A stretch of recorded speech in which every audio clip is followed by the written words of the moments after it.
Welcome to In the Spotlight. I'm Abigail Pogrebin. My guest today is Adam Kirsch. He is the author of several books of poetry and criticism. A 2016 Guggenheim Fellow, Kirsch is an editor at the Wall Street Journal's Weekend Review section, and he's written for several publications, including The New Yorker and Tablet magazine. Over the course of his career, he has written reviews and feature articles on a diverse array of poets and novelists, including T.S. Eliot, Dylan Thomas, Saul Bellow, John Updike, and Hart Crane, to name a few. He has also written articles on assorted cultural issues, including rap music, America, and the Roman Empire, the relationship between conservative politics in America and the writings of Ayn Rand, and the importance of literary criticism.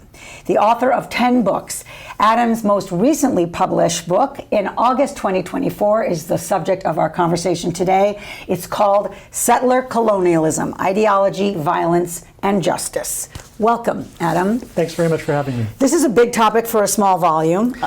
I want everyone to know it's very readable. Yes, it's a small book, but as you say, it's a big idea, and it relates to a lot of important things that are happening. So first, the idea to write it, because this is a very quick book. Yes, since October 7th. Yes, I decided after October 7th, I first wrote an article about the idea of settler colonialism because I saw that a lot of the people who welcomed the Hamas attack on campuses or in progressive organizations often used the term settler colonial to describe Israel and to explain why they thought the attack was justified or virtuous. And I thought this is a case where there's an academic idea that a lot of people outside the academy probably don't know about, and it's starting to emerge into the real world, into real politics. So I thought it would be a good time to just sort of write a book to introduce what does settler colonialism mean, the people who use that term, what do they mean by it, how does it shape their political thinking. And before we get to what it means, you said it's an academic idea. What do you mean by that? It's an idea that really started out in universities, in humanities departments, especially in fields like sociology and anthropology and history. And it sort of moved from there to become applicable to a really wide variety of things. You can find people teaching courses on settler colonialism and public health, on feminism, the environment, all kinds of things can be brought into this umbrella. But it basically kind of started on campus, is what you're saying. Yes. It was incubated in academic circles. Yes, I think that originally when people talked about settler colonialism, they were talking about the struggle to decolonize places like Algeria or Rhodesia in the 1950s and 60s, and that was a real world political struggle. But when people talk about it apropos of America, Canada, and Australia, which are countries that are often described as settler colonial, mainly that has to do with talking about how they should be seen in theory and how they should be studied by scholars. So let's define it, because it seems like there's a lot of definitions running around there. What would you say is an objective one? Well, I often quote the Australian scholar Patrick Wolfe, who's sort of thought of as one of the founders of this field. And in the 1990s, he wrote an influential book on the subject in which he wrote, "Invasion is a structure, not an event." And I think that's sort of the basic idea of settler colonialism. Everyone knows that countries like the US and Canada were founded by European settlement, and that over generations of warfare, European settlers and others who came to America displaced the native population and took over a continent. Most of us think of that as something that happened in the past, in the US as long as 400 years ago when the first settlers arrived in Virginia and New England. But this idea that invasion is a structure, not an event, is a way of saying colonial settlement isn't something that happened in the past, it's ongoing today in the sense that our society is still structured, the fundamentals of our society are shaped by being a colonial society. And so in order to understand everything that's wrong with our society and to change it, you have to begin from the fact that it's a settler colonial country. And so can you give us an example of where that framework actually applies very accurately? Well, it's one thing to talk about settler colonialism in a country like Algeria, which was where there was a war in the 1950s and 60s, a war against the French colonists, where the French colonists, who made up about 10% of the population and controlled all the resources and had all the political power, were driven out, and sovereignty was given back to the native peoples, the Arabs and Berbers, who were the vast majority of the population. But when you talk about settler colonialism in the US, you can't really imagine that kind of scenario. You can't decolonize the US in the same way because right now Native Americans make up about 2% of the total population. So you can't imagine all the people who are not native, who are not indigenous, packing up and going back wherever they came from. There are too many people and it's been too long of a time. So when people talk about fighting settler colonialism in America, what they're really talking about is changing the way we think about the history of America and about ourselves as people. It's about sort of seeing America not as it has been traditionally thought of in patriotic history as this great step forward for mankind, but actually the reverse, a great catastrophe in which European colonists wiped out a native civilization, and we are sort of the inheritors of that history and also of that guilt. And so we need to sort of change our society in various ways to eliminate the legacies of settler colonialism. And that can be progressive politics in terms of fighting income inequality, for example, or patriarchy or environmental degradation, which are all things that are often linked to settler colonialism. But it can also be an inward process. There's almost a religious or spiritual component to it, about thinking about what in myself is a settler way of being, which is a term that's often used, and trying to decolonize myself in this internal way. So people sometimes talk about things like decolonize your bookshelf, meaning read non-white authors, or decolonize your backyard, meaning only plant native, non-invasive species. It's really a whole worldview that it can affect the way you think about a whole lot of different subjects. So just to drill down a little bit more on that religious kind of idea of this almost not self-flagellation, but sort of being born in original sin. What am I supposed to do with that sin, would you say, if I don't necessarily have any fingerprints on the crime? Right. Well, one of the things about settler colonialism is that it really is a binary way of thinking, so that you're either a settler or you're indigenous. And what that means in practice is if you're not a Native American or Canadian or an Aboriginal Australian, then you are a settler. And that doesn't mean that your ancestors had to have come over on the Mayflower or have done anything to settle the United States. It means everyone who's not indigenous is a settler. And that includes, controversially, that includes descendants of African slaves. It includes people who only immigrated here a few years ago. Because if it's a settler colonial society and you sort of immigrate into it or assimilate into it, then you become a settler in your ways of thinking. And therefore you are party to the oppression that it continues? Yes, that you're party to the oppression, and that's not just oppression of actually existing native peoples, but it's the construction of a society based on things like rapacity and insatiability, which are terms that are often used to describe the European mindset or the settler mindset. That taking too much. Taking too much of everything, yes. Thinking that the whole world is there for you to take advantage of in the way that European settlers and explorers did in the Age of Discovery. So if, for example, if you say that building an oil pipeline under the Standing Rock Sioux Reservation, which is something that happened in 2016 and became a big flashpoint for progressive activists. One way of looking at that is that it's an environmental issue because it's about contaminating water supplies, or you could look at it as an issue of native rights. But the way it was really discussed a lot at the time on the left is as a battle between a settler colonial society and an indigenous people, another example of a settler colonial society sort of taking over and imposing its ways on a native people. And one way that manifested itself is that issue, which was really all about North Dakota, attracted a lot of pro-Palestine activism. It became a sort of rallying point for Palestinian activists, both from Palestine and also sympathizers in the United States. Because if the US and Native Americans is one kind of settler colonial country, Israel and Palestinians are often described as another kind of settler colonial country. So in a sense, all of those struggles are connected. And would you say that there's any legitimacy to that connection? Well, it's definitely a point of sort of doctrine in settler colonial theory that the big examples of it in the world today are America and Israel. And it's a strange sort of juxtaposition because when you look at those two countries, they're very different in every way, not just in terms of size and scale and population, but their history is very different. So all the things that in the context of American history are thought of as settler colonial things, such as gradually expanding across an entire continent, destroying a native population. Those things did not happen in the settlement of Israel. And even the idea that a European empire was involved is not true of the state of Israel. The history of Zionism is very different. In a way, it's sort of unique. It's not like the history of any other modern political movement or settlement movement. But in this paradigm, if Israel is a settler colonial country, the implication is that it should not exist. It doesn't have the right to exist. And that Before you go on, I just want to read one piece of that you say. You write, progressive discourse on Israel, shaped by the ideology of settler colonialism, defined the country as essentially genocidal long before 2023, creating a frame through which all of its actions are viewed. After all, if Israel is a settler colonial society and settler colonialism is chiefly responsible for the world's material and spiritual suffering, then it is instinctively plausible for Israel, with its co-conspirator, the United States, to be blamed for any kind of wrongdoing.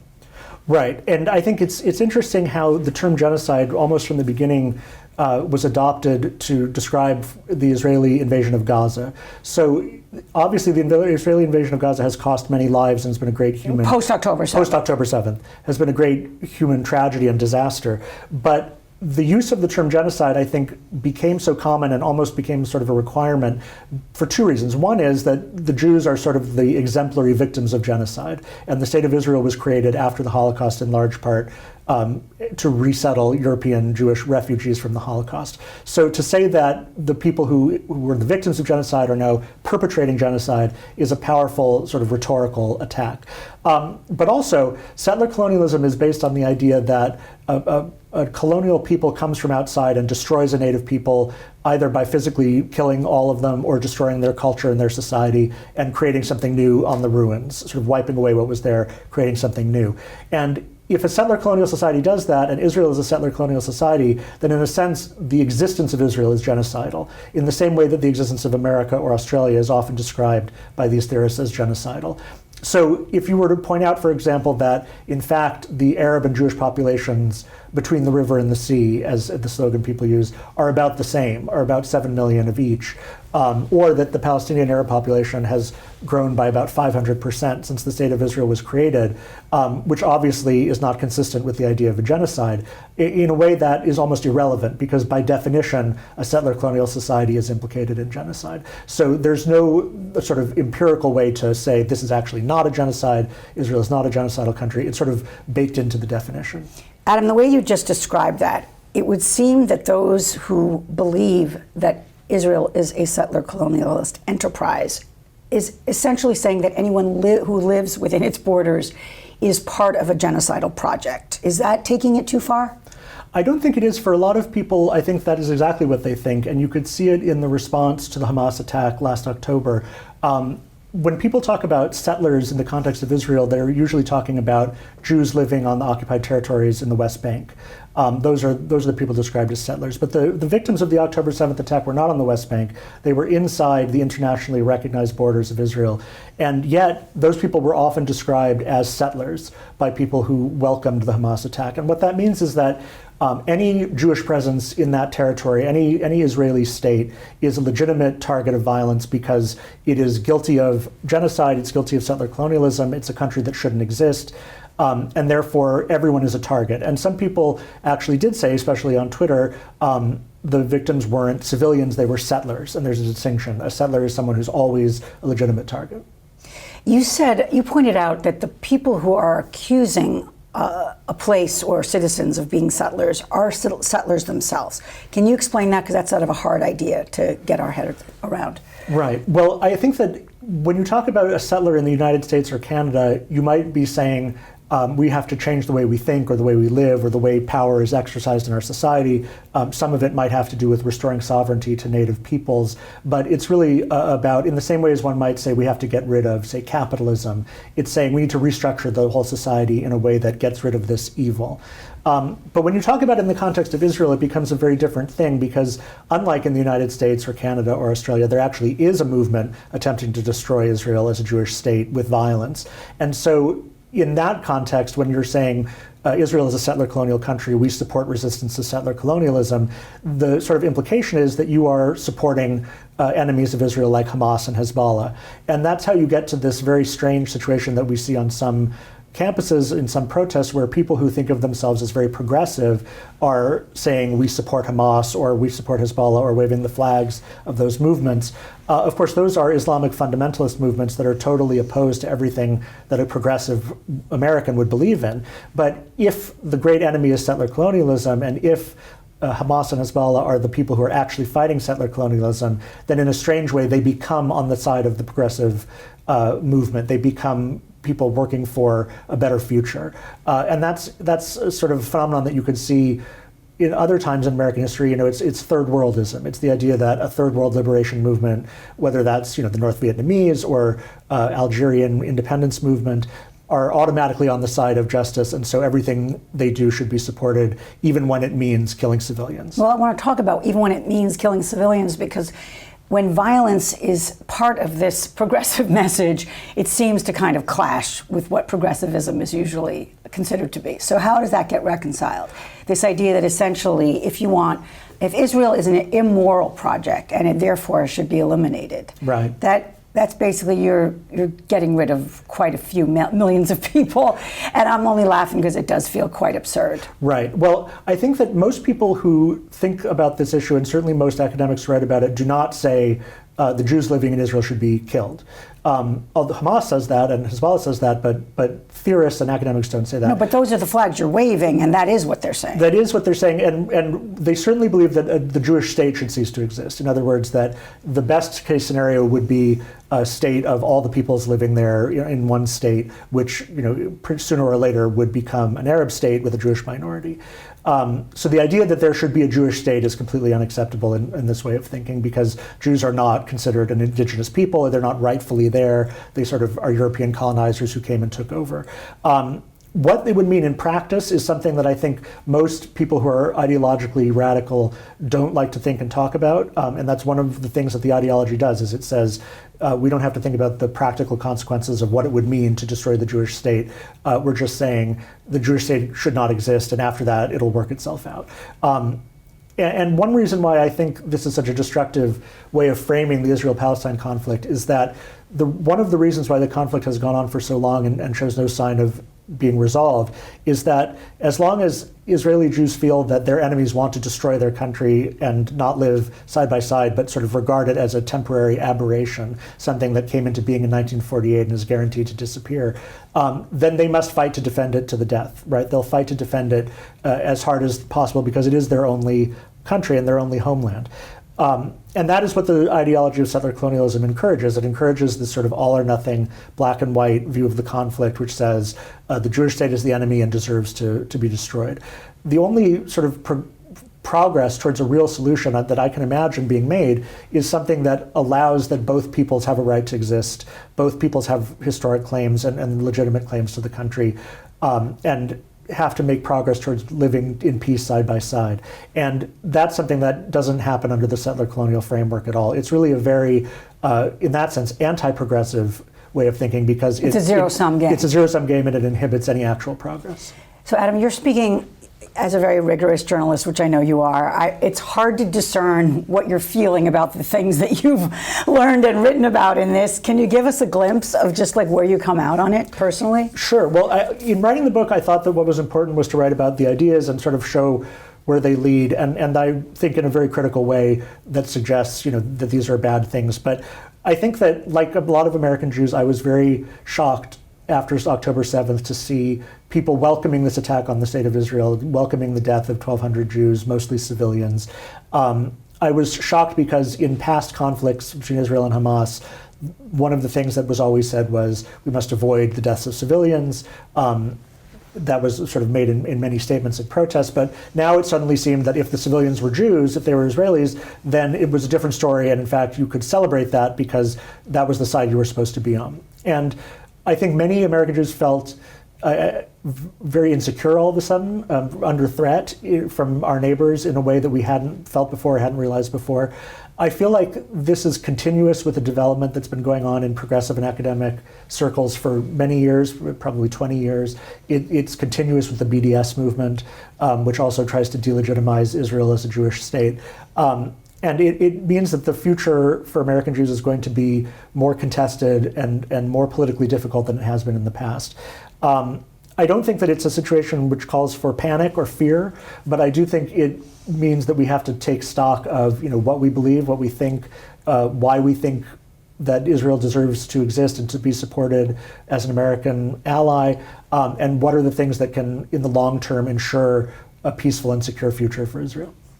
When you look at the West Bank, does the settler colonialism prism change for you?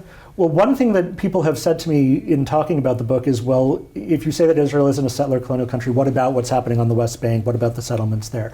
And I think that that is a different story. What's happening in Gaza is an area that Israel withdrew from and is under Hamas authority and sovereignty. In the West Bank, you have a situation where Israel is the ultimate authority, although the Palestinian Authority governs much of the territory sort of on a quasi-autonomous basis. And I do think that any sort of settlements that inhibit the future development of a Palestinian state or that make it impossible for Jews and Arabs to live peacefully side by side are a danger to the future. So I do think that that's different, and I think that it's important for Jews who support Israel to acknowledge the suffering of the Palestinians, both in Gaza and in the West Bank, and the oppression that they live under. And the real question is there a way out of that situation? And I think that one reason why that situation exists is that Israelis feel that any concession that they make will be met with violence. And that the Hamas example in the Gaza Strip is a justification of that. They withdrew, Hamas came to power and immediately started shooting rockets and building tunnels. So if that is the precedent, then no Israeli government would rationally say, well, now we're going to withdraw from the West Bank, which is even more close to central Israel, and allow a similar regime to set up there. In a strange, paradoxical way, the only way to move towards peace is to build trust and for both sides to come to think of each other not as enemies that can one day be eliminated, but as potential neighbors. That's far beyond the scope of my book or of my knowledge and authority. Obviously, that's the big problem in Israel, and I don't know how it can be solved, but I do think that there are clearly ways that make it less likely to be solved, and this is one of them. So how do you hope this book is used? Do you hope that it's used? I mean, I assume on campuses, this would certainly be a useful tool right now in some of these conversations, but who did you write it for? I wrote it for, I think, anyone who wants to understand what the ideology that is so anti-Zionist, where it comes from, what it's about, and maybe ways to resist it or to argue back against it. And that could be students or lay people. It's definitely a book not aimed at a specialist audience, but a general audience, and it's not very long.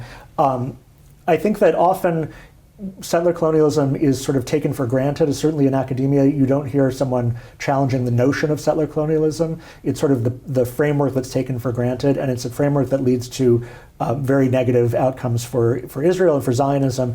And so I think that having at least some resource to say, well, there are other ways of looking at these issues. Other people have thought about them differently. There are many ways in which the settler colonial paradigm doesn't work, doesn't make for a better future. That could be a helpful resource to people, whether it's students or teachers or just general public. And you said we shouldn't be overly alarmed, but it does. But you also point out that this has really caught on like wildfire. We certainly have seen so much more of this rhetoric since October 7th. So what's the risk? What are the stakes? I think that the stakes are that over the medium term, American support for Israel might become as politically polarized as so many other things have become in American politics, and that there will be, one party will support Israel and one party will be against Israel. I think that's not happening now. It hasn't happened yet. But I think that is something that could very well happen in the future. And so it's important for American Jews, both for our sake and for the sake of Israeli Jews, to find other ways of framing and thinking about the conflict that do not end up in that situation, that don't end up in this polarized zero-sum way. Adam Kirsch, thank you. The book is On Settler Colonialism, Ideology, Violence, and Justice. I'm Abby Pogrebin for In the Spotlight. I will see you next time.